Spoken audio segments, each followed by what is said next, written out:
सभी दोस्तों को मेरा नमस्कार। मैं अंकित गुरुती आपका स्वागत करता हूं हमारी यूट्यूब चैनल एग्जाम वे पे। दोस्तों, जैसा आपको पता ही है कि परसों से हमारा अगर सब कुछ सही रहा तो एसएससी सीएचएसएल का एग्जाम शुरू होने जा रहा है। तो उसी के बेस पे मैं आप लोगों के लिए सैंपल पेपर लाया था। तो आज ये तीसरा और लास्ट सैंपल पेपर है मैथ्स का, क्योंकि आप लोगों को जरूर अटेम्प्ट करना चाहिए। इसकी पीडीएफ आप लोगों को टेलीग्राम चैनल पर मिल जाएगी। हमारे नीचे डिस्क्रिप्शन बॉक्स में आपको उसका लिंक मिल जाएगा। तो उम्मीद करता हूँ कि इसमें मैंने डीआई के क्वेश्चन नहीं लिए हैं, है ना। 24 क्वेश्चन है, मैंने टोटल 25 नहीं लिए हैं, क्योंकि आपके पास से पिछली बार जो थे मतलब जो क्वेश्चन थे वो फ्लक्चुएट होते, कुछ भी आ जा रहा था। मतलब कभी 2 से 3 डीआई के आ जा रहे थे, कभी 1 या 2 या कभी 4 भी आ जा रहे थे। तो मैं डीआई इसमें नहीं लिया, क्योंकि डीआई कभी कभी आसान आती है तो कभी कभी ठीक ठाक ही आती है, नॉर्मल से आती है। तो ज्यादातर मैंने इसमें ट्रिग्नोमेट्री में फोकस करा है, क्योंकि किसी किसी क्वेश्चन किसी किसी पेपर में 3 क्वेश्चन भी पूछ रखे थे उसने पिछली बार। तो उम्मीद करता हूँ कि आपको ये सेशन पसंद आएगा। तो चलिए शुरू करते हैं। ठीक है। तो पहला क्वेश्चन वो दे रहा है आपको कि भाजक भागफल का क्या है 24 गुना है और शेष फल का क्या है 8 गुना। अब देखो दोस्तों, मैं आपको पूरा पूरा सॉल्यूशन नहीं कराऊंगा, लेकिन जैसे भाज्य बराबर क्या होता है भाई आपका, भाजक गुणा गया भागफल, है ना, और प्लस का क्या हो जाएगा शेषफल। होगा कि नहीं होता है? कई लोग कहेंगे हाँ सर सबको पता होता है फॉर्मूला है, और ये पेपर इसमें बेसिक क्वेश्चन ही आते हैं। अब वो कह रहे हैं, यदि भागफल का 18 गुना है, कौन भाई? भाजक। तो भाजक जो है, अगर 20 भाजक भागफल का 24 गुना है और भागफल के अंदर का 18, तो 18 इंटू कितना हो जाएगा 24। तो इसका मतलब यहाँ पे भाजक मेरा कितना बन गया 18 इंटू कितना भाई 24, और भागफल कितना दे रखा है मुझे देखो 18 दे रखा। अब बात आई शेषफल की। तो शेषफल मुझे जो दे रखा है, देखो शेषफल मुझे क्या दिया हुआ है। शेषफल कह रहा है कि शेषफल का 8 गुना कौन? मेरा भाजक। तो भाजक अगर 18 इंटू 24 हो गया, तो उसका 8 गुना जो है वो क्या है भाई? शेषफल है। सॉरी, हाँ शेषफल का है। ठीक है। तो यहाँ से शेषफल कितना आ जाएगा भाई? देखो 54 आ गया। आ गया कि नहीं आ गया? आप कहोगे हाँ सर आ गया। आप कुछ नहीं दोस्तों, मल्टीप्लाई करना है। देखो 324 इंटू 24 और प्लस का कितना भाई 54। ठीक है। तो मल्टीप्लाई करने के भी कई तरीके होते हैं। 324 और इसको 20 प्लस का 4 लिख देना, और इसको प्लस का उसमें जोड़ देना, तो आपका आंसर आ जाएगा। कोई भी आप लोगों को प्रॉब्लम नहीं होने वाली। थोड़ा सॉल्यूशन फास्ट कराऊंगा दोस्तों, उसका रीजन ये है कि आप लोगों का एग्जाम होने वाला है ना। और ज्यादातर लोगों की जिनकी तैयारी होगी उनकी तैयारी तो हो चुकी होगी। ठीक है। तो पूरा पूरा सॉल्यूशन उन्हीं क्वेश्चन का कराना पसंद करूंगा मैं, जिन जो मुझे लगा कि हाँ ये क्वेश्चन कराने चाहिए। ठीक है। इजी क्वेश्चन का आपको बता दूंगा कि कैसे कैसे करना है और कहाँ कहाँ पे करना है। ठीक है। नेक्स्ट क्वेश्चन देखो कि चक्रवृद्धि ब्याज पर कितनी धनराशि 3 सालों में इतनी हो जाएगी अगर ब्याज की दर पहले साल के लिए 4%, दूसरे साल के लिए 5% और 6% है तीसरे साल के लिए। वन ऑफ द सबसे बेस्ट क्वेश्चन है, मैंने आप लोगों को कंपाउंड इंटरेस्ट में समझाया भी हुआ है कि अगर सीआई दोस्तों, है ना, हर साल के लिए अलग अलग है। जैसे यहाँ पहले 4% लग रहा, फिर आपका 5% लग रहा, और फिर क्या लग रहा है आप लोगों को 6%। तो मैंने याद करने का तरीका बताया था कि सबको पहली बार में जोड़ दो, तो जोड़ करके कितना आ गया 15। फिर मैंने कहा था इनका आपस में मल्टीप्लाई करो, इसका इसके साथ सबका आपस में, मतलब दो दो के पेयर में। तो पहले इसके साथ होगा 20, फिर इसके साथ होगा 30, फिर इसके साथ होगा 6 चौको कितना भाई 24, और अपॉन में कितना आ गया 100। ठीक है। और प्लस का फिर से मैंने कहा था इन तीनों का मल्टीप्लाई देखो, है ना। तो 120 आ गया, और अपॉन में कितना आ जाएगा 10,000। मैंने आपको कंपाउंड इंटरेस्ट में कंप्लीट समझाया कि ऐसा क्यों होता है। ठीक है। क्योंकि हमेशा टाइम्स में बढ़ता है देखो। तो ये 100 का इसीलिए देखो यहाँ पे क्या हो गया 10,000 बढ़ गया, क्योंकि आपका कंपाउंड इंटरेस्ट किस में बढ़ता है? टाइम्स में बढ़ता है हमारे। तो ये 15 हो गया, ये प्लस का देखो ये 74, तो 0.74 हो गया, और ये प्लस का 0.0120 हो गया। तो अगर मैं इसको जोड़ू दोस्तों तो कितना आएगा? देखो 15, और यहाँ पे 0.74, और यहाँ पे 0.0120 आ गया। तो 0.257, और ये कितना आ जाएगा देखो 5, और इतना मतलब 15.76 समथिंग आ गया। आ गया। कोई प्रॉब्लम किसी को नहीं होनी चाहिए। तो वो कह रहा कि थर्ड ईयर। ठीक है। अब मेरी बात ध्यान से समझना देखो, आपको पता है प्रिंसिपल क्या होगा भाई? 100% होगा। उसमें अगर मैं ये जोड़ रहा हूँ, क्योंकि वो कह रहा है कि मुझे इतने का क्या मिल रहा है? इंटरेस्ट मिल रहा है। What sum of money at compound interest will amount to in 3 years, मतलब 3 साल में कितनी बन जाएगी। अब एक बात बताओ जरा मुझे कि अगर मतलब 115.76 की जो वैल्यू मुझे कितनी दे रखी है दोस्तों, 4630.08, है ना। अब इस 6 से क्या लाऊंगा कि यहाँ पे क्या आना चाहिए भाई, है ना। देखो जरा इससे डिवाइड करके देखो कि क्या आ सकता है, चांसेस क्या है। देखो इनमें से बहुत सारे नंबर आपको दिए हुए हैं। अब आपको hit and trial method use करना है, तो मुझे एक बात बताओ कि 11 के पहाड़े में 46 कहाँ पे आता है, आप कहोगे 4 पे, मतलब 44 के आसपास आता है। तो 4 तो इसका आंसर सही है, ठीक है। अब जब ध्यान से देखो, ढंग से समझने वाली बात यह है कि यहाँ पे मेरे को क्या दिया हुआ है, देखो 8 दिया हुआ है ना। मान लो अगर आपने 3 से डिवाइड करा इसे, आपने इसे 3 से काटने की कोशिश करी तो डिवाइड नहीं जाएगा। अगर आपने 5 से करा, देखो यहाँ 5 से, तो 5 छके 30, 7 पंजे 35 और 3 कितना भाई 8, 5 पंजे 25, है ना। 5 पंजे 25 और कितना हो जाएगा देखो ये, 25 और 3 कितना भाई 8, तो करीबन इतना आ रहा, मतलब इसमें भी नहीं बन रही बात। फिर मैंने देखा अगर मैं 8 से करूँ यहाँ पे मल्टीप्लाई, तो देखो यहाँ पे यूनिट डिजिट में 5 वाले में भी नहीं हो रहा, इसमें भी नहीं हो रहा, इसमें भी नहीं हो रहा, इसमें 8 वाले में पूरी पूरी बार चल जाएगा। तो वहां से आप इस मेथड से लगाना कि देखो अगर मैं यहाँ इस 8 के साथ में इस 6 का मल्टीप्लाई करूँ, तो तभी तो यूनिट डिजिट 8 आएगा। तो पूरी कैलकुलेशन करने की कोई जरूरत नहीं है आप लोगों को, है ना। आसानी से क्वेश्चन हो जाएगा, ठीक है। अगला सवाल देखो, एक त्रिभुज एबीसी में उत्कीर्ण एक वृत्त भाई, एक त्रिभुज है, ठीक है।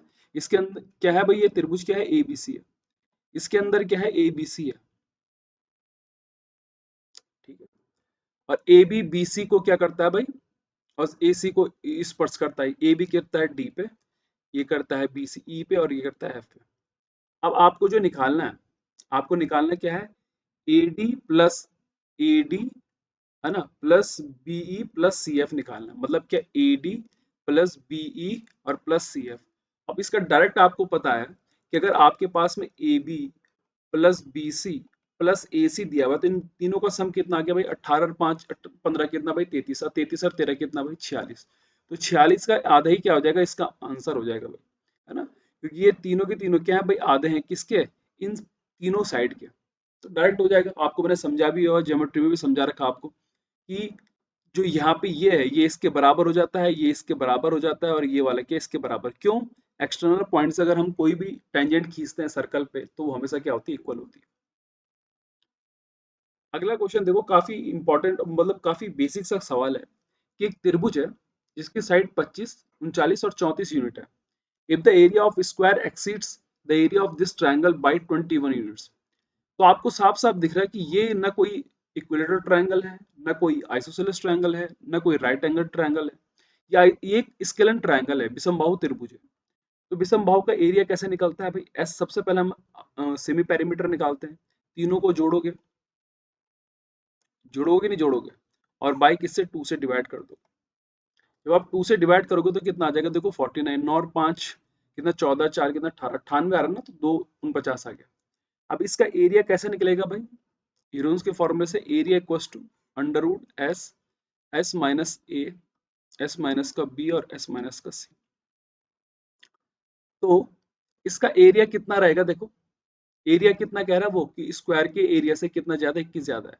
मतलब स्क्वायर का एरिया कितना, ए स्क्वायर प्लस का 21। और इसका यहाँ पे देखो रख दो धीरे धीरे करके, 49, 49 में से 25 गया 24 इंटू कितना आ गया आपका, 39 जाएगा, कितना बचेगा 10, और ये कितना बच जाएगा भाई 15। तो यहाँ पे से ए स्क्वायर प्लस का 21 इक्वल टू, देखो क्या आएगा बाहर, 7 आ गया बाहर, है ना। यहाँ पे देखो ये, इसको मैं कैसे लिख सकता हूँ, 3 इंटू 4 इंटू 2, है ना। इसको 5 इंटू 2 और इसको 5 इंटू 3। तो एक 5 ही बाहर आ गया, ठीक है, 3 भी बाहर आ गया, और कुछ और बाहर आने के चांसेस हैं भाई, हाँ। इसके आंसर है 4 भी बाहर आ गया। तो 4 3 12, 12 पंजे कितना भाई 60, और ये कितना आ गया 7, 5 3 और 4 ना, तो ए स्क्वायर हो गया ये।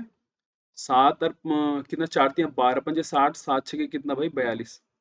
कहीं पे कोई चीज छूट तो नहीं रही भाई लोगों, 4 भी ले लिया, 7 भी आ गया, ठीक है। एक 4 भी आ गया बाहर, 3 भी आ गया, 5 5 या 15, तो कुछ 60 छक्के 42 और प्लस का कितना भाई 21।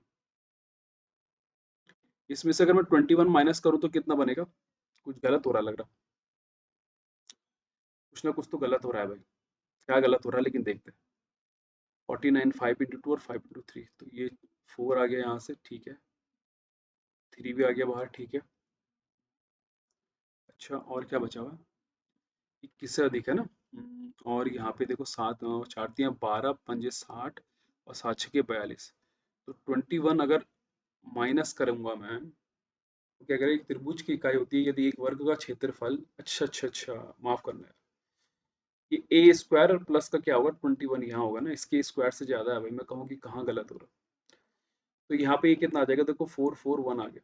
तो ए स्क्वायर 441 होगा तो ए कितना आ जाएगा भाई 21। 21 का क्या होता है ये? थोड़ी सी मैंने वहां पे मिस्टेक कर दी थी।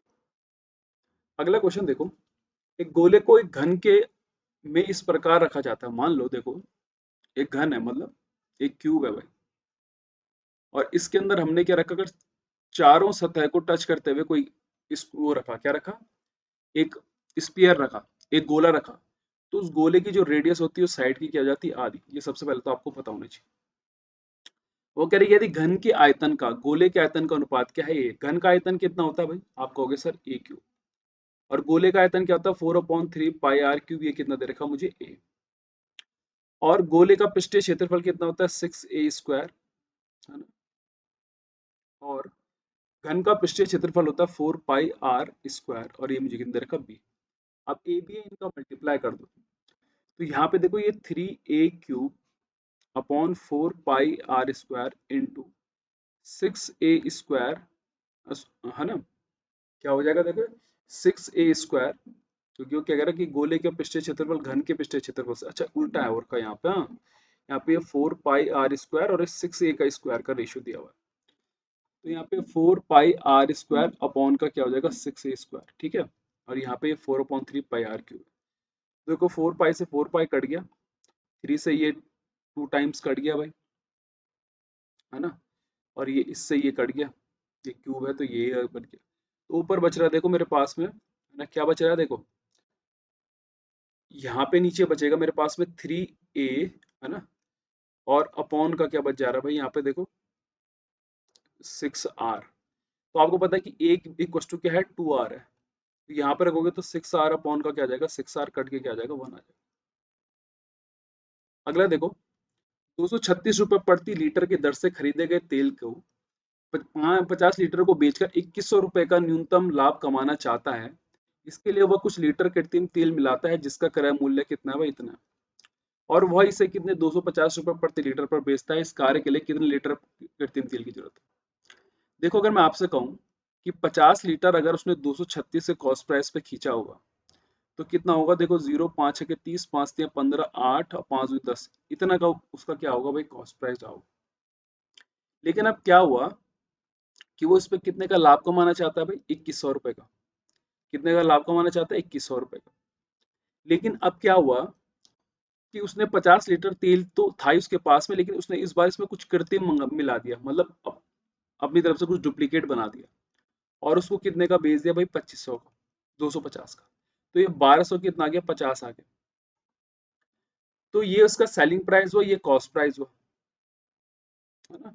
इन दोनों को अगर माइनस करोगे आप लोग देखो 1200, 12500 को और 1188 को, तो यहाँ से जीरो हो गया, ये 15 में से 8 कितना 7 आ गया, तो 700 आ रहा है। इसका मतलब 2100 में मुझे क्या माइनस करना पड़ेगा भाई 700, क्योंकि एक्स्ट्रा आ गया ना। तो मतलब 1400 रुपए जो था, मतलब जो 1400 रुपए था, वो उसकी वजह कौन था भाई, ये देखो ये 70 से डिवाइड कर दो कितना आएगा 24।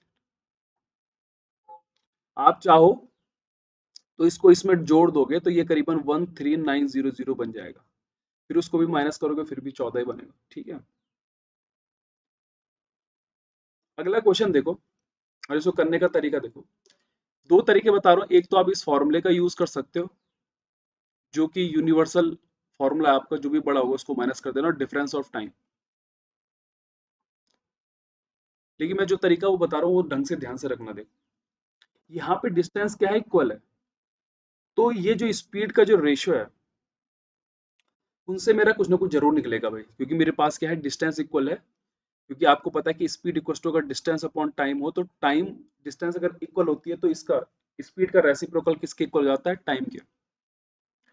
तो 60 और यहाँ पे कितना दे रखा 75, तो यहाँ पे से कितना कट गया देखो, 15 चौको और 15 पंजे।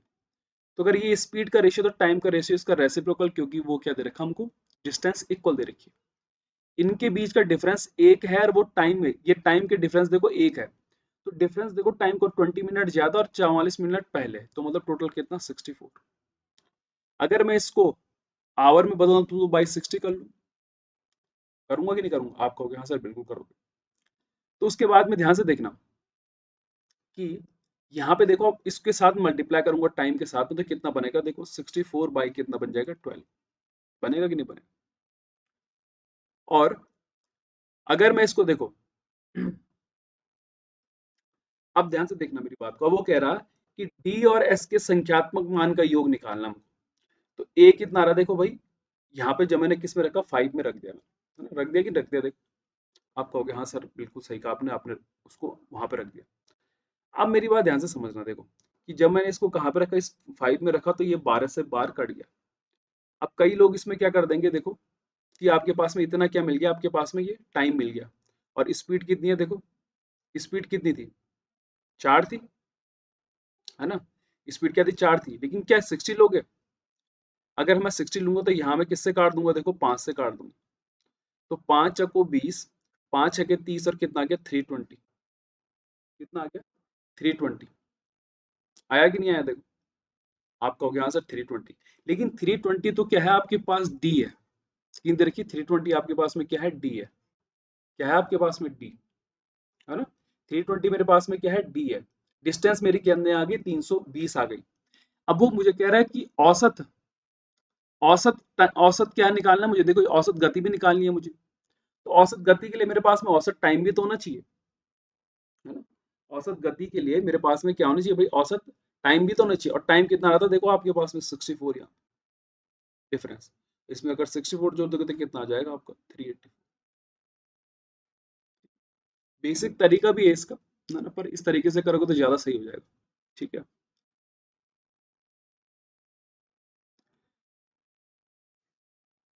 अगला देखो, एक व्यक्ति की आयु का उसके पिता की आयु से अनुपात क्या आ जाएगा भाई, 4:5।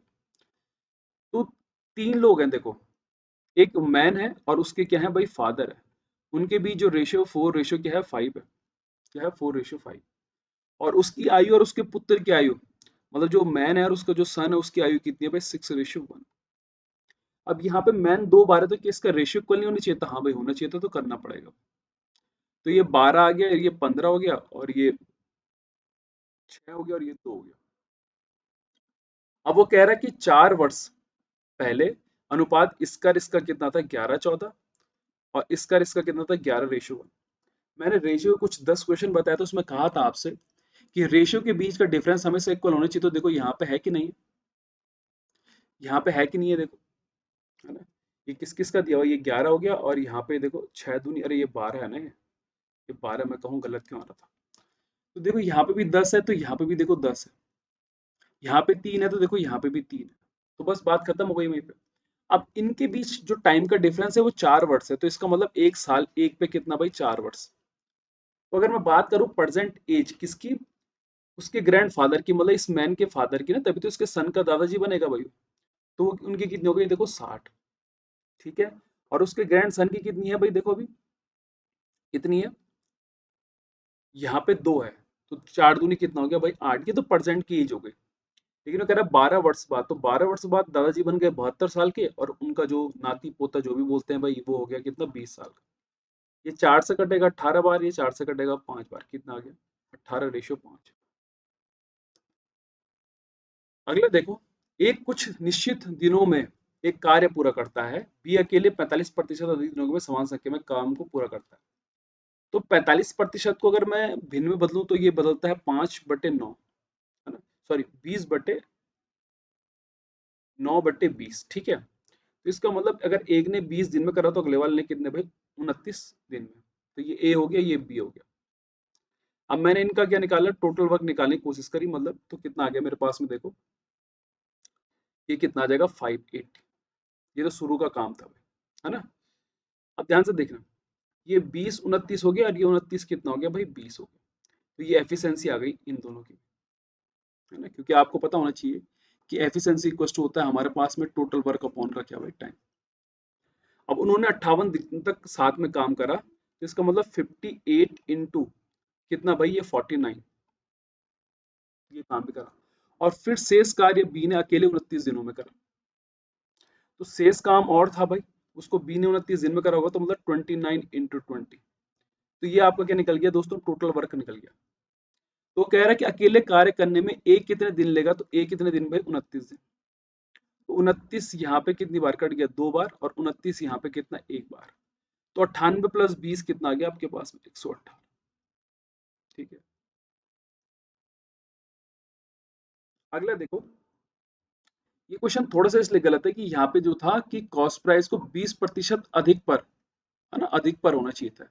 ठीक है, तो इस क्वेश्चन को देखो कि वो कह रहा है कि 40 वस्तुओं को क्रय मूल्य के 20% अधिक पर अंकित करता है, वह अंकित मूल्य पर 10 वस्तुओं को 10% की छूट पर और 20 वस्तुओं को 15% छूट पर बेचता है। यदि वह अब भी कुछ लाभ प्राप्त करता है तो वह शेष वस्तुओं पर कितना अधिकतम छूट की पेशकश, अधिकतम की बात कर रहा है दोस्तों ना। तो यहाँ पे चीजें देखते हैं कि किस तरह से हमें सॉल्यूशन करनी है। मान लो 40 वस्तुओं का कॉस्ट प्राइस कितना था भाई, 200 था। तो उसने क्या करा, 20% अधिक अंकित कर दिया, मतलब कितना हो गया भाई 240। इसका मतलब अब एक वस्तु का जो एमआरपी रेट है वो कितना पे, 6 रुपए, है ना। और कॉस्ट प्राइस कितना था, 5। अब ध्यान से सुनो, तो 10 वस्तुओं को अगर मैं 6 में बेचूं तो मतलब कितने पे भाई, 60 पे। लेकिन 10% का डिस्काउंट भी तो दे रहा, मतलब कितने बेचा होगा, 54 में। ये सेलिंग प्राइस आ गया। सेम टू सेम फिर अगला वाला 20 छके कितना आ गया भाई, 120, और 120 पे ये न दिया 15% का, मतलब -18, मतलब कितने, 102। अब अगली जो वस्तुएं हैं देखो, कितने, 10, 10 छके कितना भाई, 60। अब ध्यान से समझ, अभी टोटल कितना हो गया देखो, 156। अगर मैं 44 प्लस कुछ पॉइंट में जोड़ दूं तो मेरे को प्रॉफिट हो जाएगा। क्यों, 156 में अगर 44 जोड़ूं तो मेरा कॉस्ट प्राइस निकलेगा कितना भाई, 200 का। अब जरा मुझे एक बात बताओ कि ये 44 किसके आसपास बैठेगा, देखो 21 के आसपास नहीं बैठेगा, है ना। 25 के आसपास भी नहीं बैठेगा, 134 तो 45 बन गया। तो 45 से अगर आगे जाऊं 25 से, तो कहां पे बनेगा देखो, 26 का। 26 का अगर करोगे तो ये कितना होता है देखो, 26 छके कितना होता है, 156, मतलब 15.6, मतलब 44.06, है ना, 44.6। ठीक है, तो यहाँ पे आप इन दोनों को जोड़ोगे तो ये आ जाएगा देखो 200 प्लस 200.06, 200.6, सॉरी माफ करिए। तो आंसर 28 में भी आएगा, लेकिन वो कह रहा है कि कितने में उसे प्रॉफिट हो जाएगा। तो प्रॉफिट तो कहाँ पे हो जा रहा है उससे, 26 में हो जा रहा है। ठीक है, तो मैक्सिमम कितने पे जाएगा, 26 में। 28 में भी हो रहा है, पर वो कह रहे कि कितनी अधिकतम छूट की पेशकश करेगा।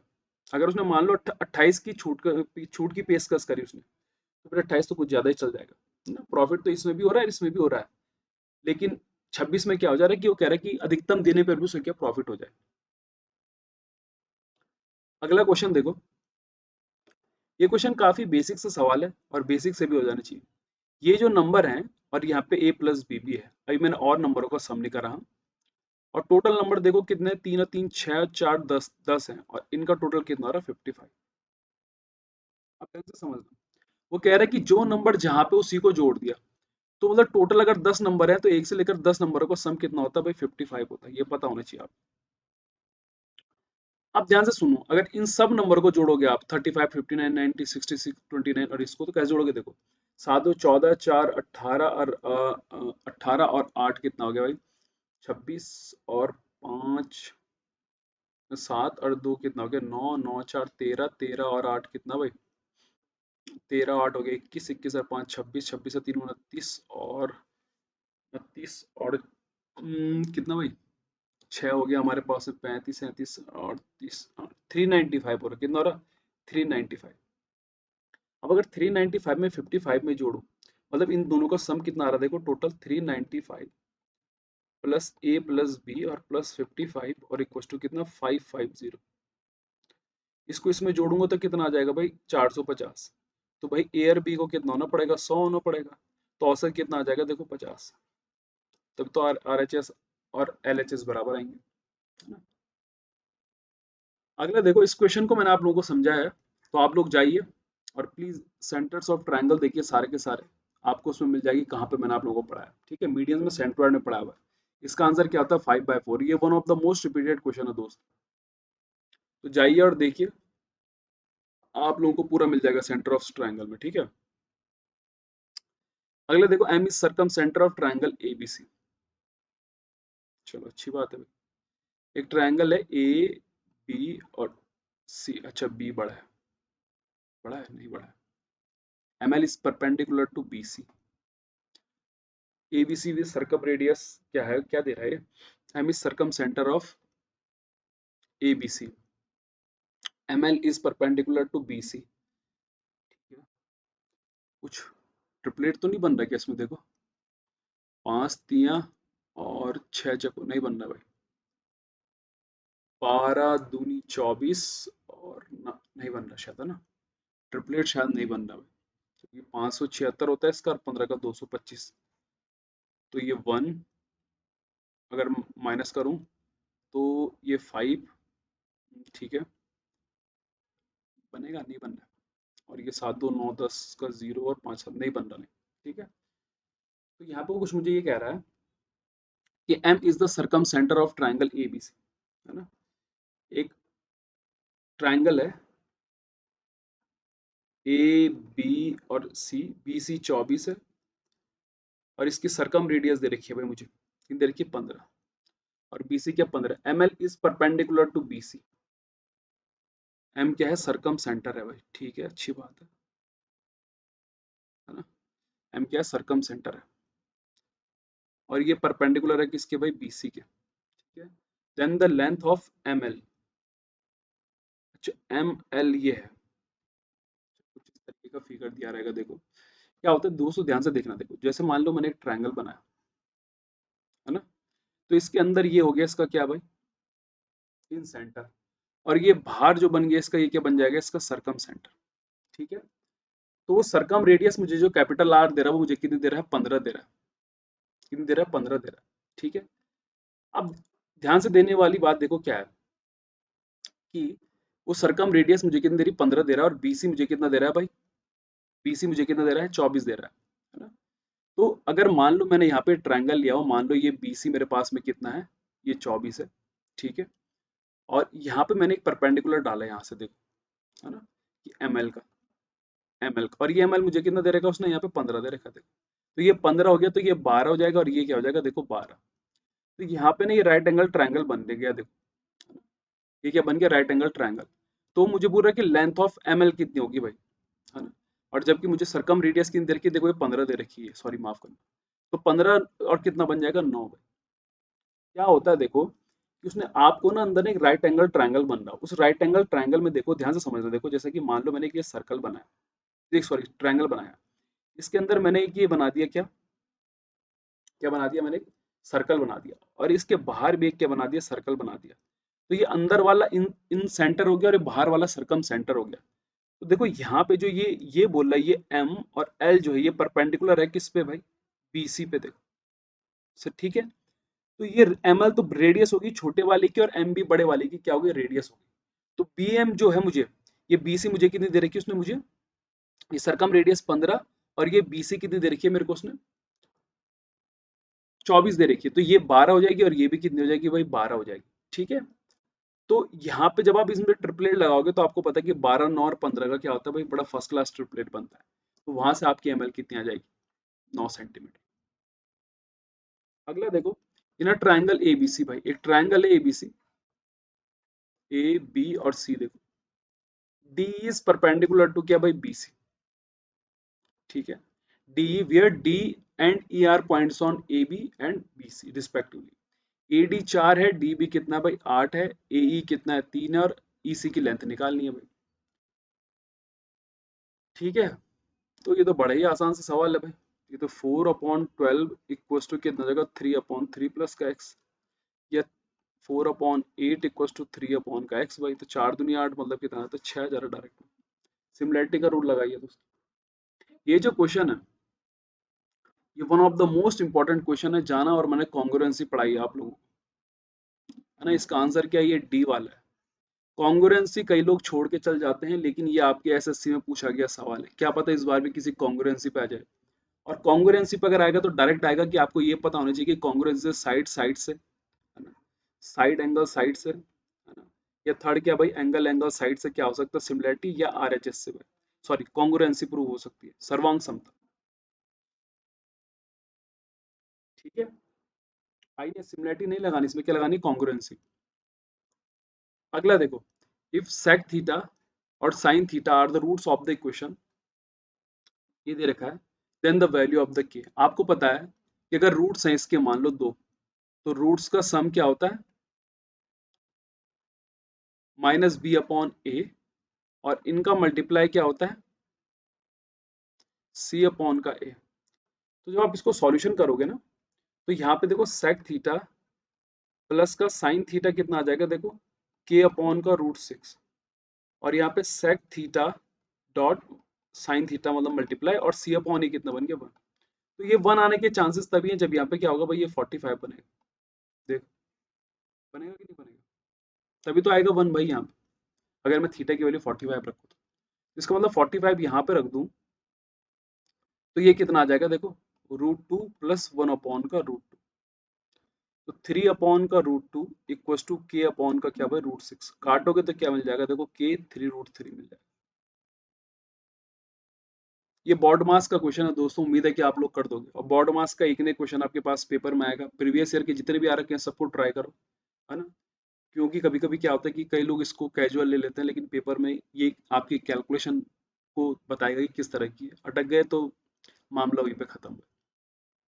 अगला कैसे कह रहा है कि if cos sin cot a are geometric progression then value of the, देखो यहाँ पे वो आपको ना cos a dot sine a और cot a क्या दे रहा, ज्योमेट्रिक प्रोग्रेशन दे रहा। तो ज्योमेट्रिक प्रोग्रेशन में क्या होता है भाई, sine square a cos a into क्या हो जाएगा, cot a। ठीक है दोस्तों, उम्मीद है कि कोई प्रॉब्लम नहीं होगी। अब ध्यान देखो, ध्यान से देने वाली क्या बात है, देखो थोड़ा सा कुछ ना कुछ चेंजेस करते हैं। देखो इस cos को इसके नीचे लाऊंगा तो यहाँ पे देखो tan a into sine a हो गया, और इक्वल टू कॉस अपॉन का क्या हो जाएगा, साइन ए, है ना, होगा कि नहीं होगा, आप कहोगे हाँ सर बिल्कुल होना चाहिए था, और ये होकर के ही रहेगा भाई। अच्छा ठीक है, तो यहाँ पे साइन बचा और यहाँ पे कॉस आ गया, टेन बच गया। ठीक है, तो अगर मैं बात करूँ देखो इसकी, फिर से इसके नीचे साइन आएगा, कॉस आएगा, तो ये क्या मिल जाएगा मेरे को, देखो टेन स्क्वायर ए बराबर क्या मिल जाएगा, देखो कॉस आके मिलेगा कि नहीं मिलेगा, आप कहोगे हाँ सर बिल्कुल मिलेगा। अब फिर से इसमें 10 का मल्टीप्लाई करोगे तो यहाँ 10 का क्यूब ए मिल गया, और देखो यहाँ 10 अगर मिलेगा तो 1 अपॉन साइन, और साइन अपॉन कॉस, मतलब यहाँ पे क्या मिल गया, देखो सेक। मिलेगा कि नहीं मिलेगा, देखो आप कहोगे हाँ सर बिल्कुल मिल रहा है। ठीक है, तो अगर मैं यहाँ पे 10 क्यूब रख दूं तो ये आपके पास में मिल गया, देखो सेक स्क्वायर ए माइनस का क्या भाई, 10 स्क्वायर ए, और सेक स्क्वायर ए माइनस 10 स्क्वायर ए कितना होता है दोस्तों। ठीक है, तो बहुत अच्छा क्वेश्चन था, एसएससी ने पूछा हुआ। इस क्वेश्चन को देखो, कई लोग ऐसे क्वेश्चन को घबरा जाते हैं, लेकिन याद रखना कि आपको अगर अलजेब्रा के सारे फॉर्मूले याद है तो चीजें आप लोग आराम से सहूलियत कर दोगे। यहाँ पे दोस्तों क्यूब होना चाहिए था, माफ करना। तो ऊपर देखो ए प्लस बी प्लस सी का क्या बन रहा है, क्यूब। कई लोग बोलेंगे सर क्यों बन रहा है, देखो अलजेब्रा में जितने भी क्वेश्चन आपके आ रहे हैं वो इसके अलावा कुछ बन ही नहीं सकते।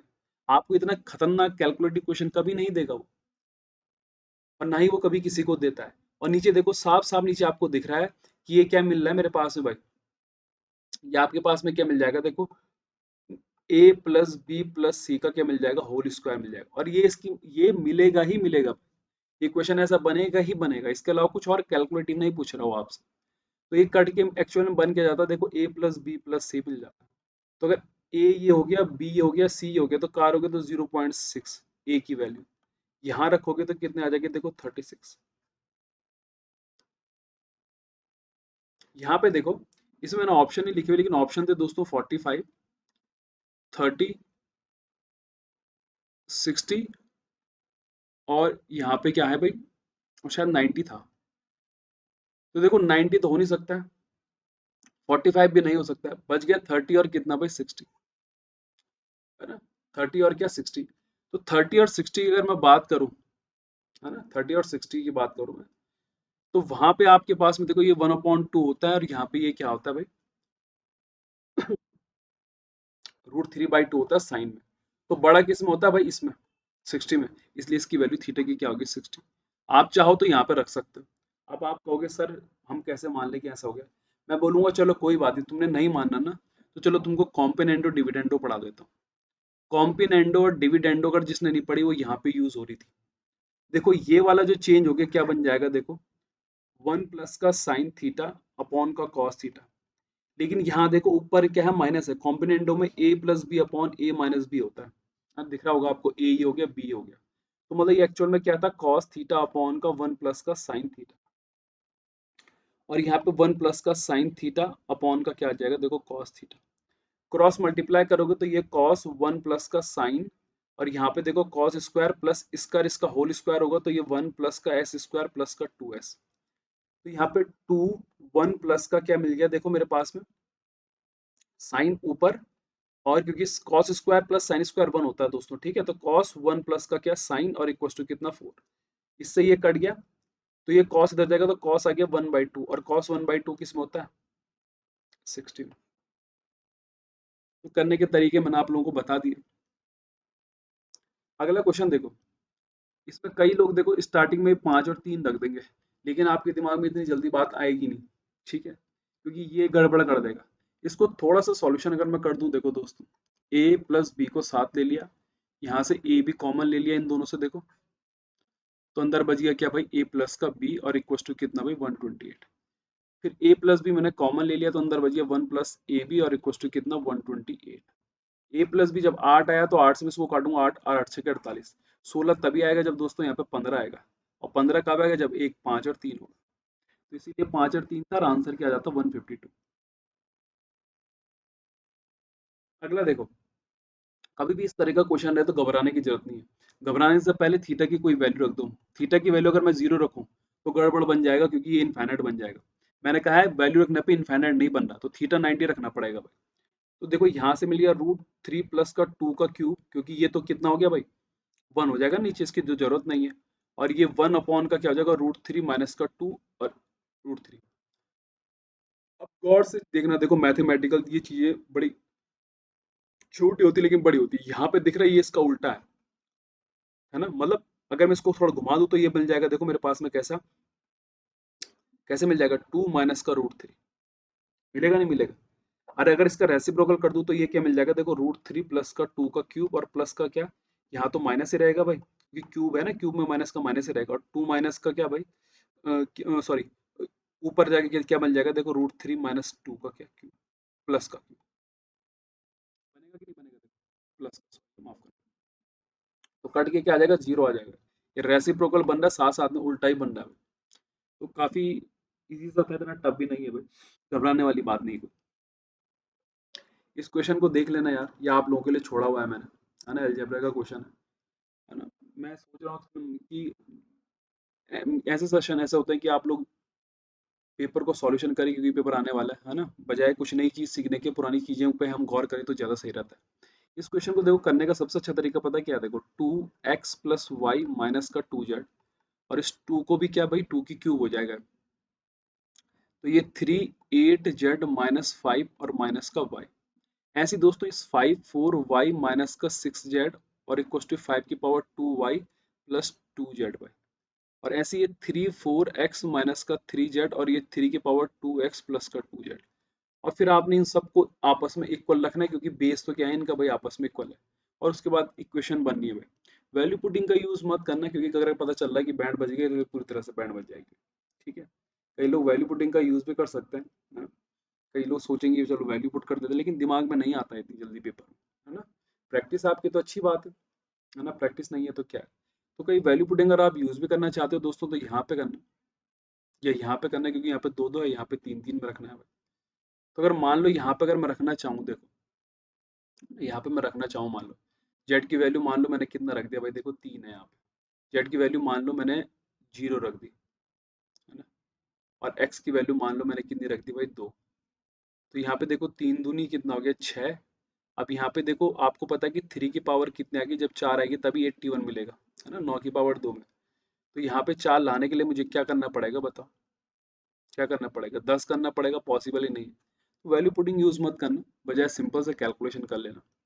नेक्स्ट क्वेश्चन देखो यार, क्यों कह रहा है कि ए की कुछ ये वैल्यू दे रखी है आपको, और यहाँ पे 3a such that cos A कितना होगा।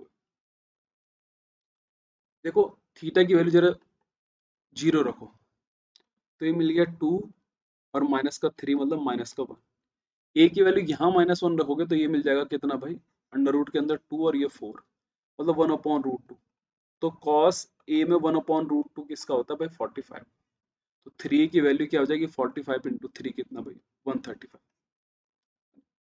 तो ये कुछ क्वेश्चंस थे, इन्हीं के अकॉर्डिंग आप लोग देखिए, अगर कभी भी पेपर हार्ड बनता है आपका, तो कुछ इसी तरह के क्वेश्चन पूछेगा वो आपसे। ठीक है, थोड़ा अंडरस्टैंडिंग वाले, थोड़ा कॉन्सेप्चुअल वाले, है ना। तो ये क्वेश्चन थे जो मैंने आप लोगों को कराया, और प्लीज कॉन्ग्रुएंसी थोड़ी बहुत पढ़ के चल जाना, बस ये पढ़ के चल जाना कि कॉन्ग्रुएंसी किस किस से प्रूव होती है। ये क्वेश्चन जो था आपका एसएससी सीजीएल में आ रहा था, और काफी अच्छा क्वेश्चन था भाई, कई लोगों को दिक्कत हो गई इसमें। ठीक है, तो उम्मीद करता हूँ कि आपको ये सेशन पसंद आया होगा। इसकी पीडीएफ आप लोगों को टेलीग्राम पे मैंने पहले ही डाल दी है, चैनल पे, है ना। मैंने सोचा कि आप लोग शायद पहले कर लेंगे क्योंकि कम टाइम है ना। वीडियो देखने के बजाय कई बच्चे सोचते हैं कि हमें पीडीएफ मिल जाए तो हम सॉल्यूशन कर लेंगे, तो उसी के वो मैंने आप लोगों को टेलीग्राम पे अवेलेबल करा दी थी। उम्मीद है कि आपको ये सेशन पसंद आया होगा। प्लीज़ चैनल को शेयर, सब्सक्राइब और लाइक जरूर करिएगा, और हमारे टेलीग्राम ग्रुप से भी जुड़िएगा, वहाँ मैं आप लोगों को पीडीएफ। तो 12 तारीख को मिलते हैं दोस्तों, पेपर देखेंगे, क्वेश्चंस की सारे के सारे जितने भी हम लोगों को पता चलेंगे, तो उन क्वेश्चंस को सॉल्यूशन करवाएंगे। तो जो शिफ्ट होगी, तीनों शिफ्ट को मिला करके हम एक शिफ्ट में पूरा का पूरा कर दूंगा मैं। मतलब सुबह शाम तक जितने पेपर रहेंगे, उन सबको एक कंबाइन करके एक पेपर देके आपको, और उनका सैंपल पेपर भी बनाया जाएगा। ठीक है, तो मिलते हैं फिर मंडे को, तब तक के लिए बाय बाय।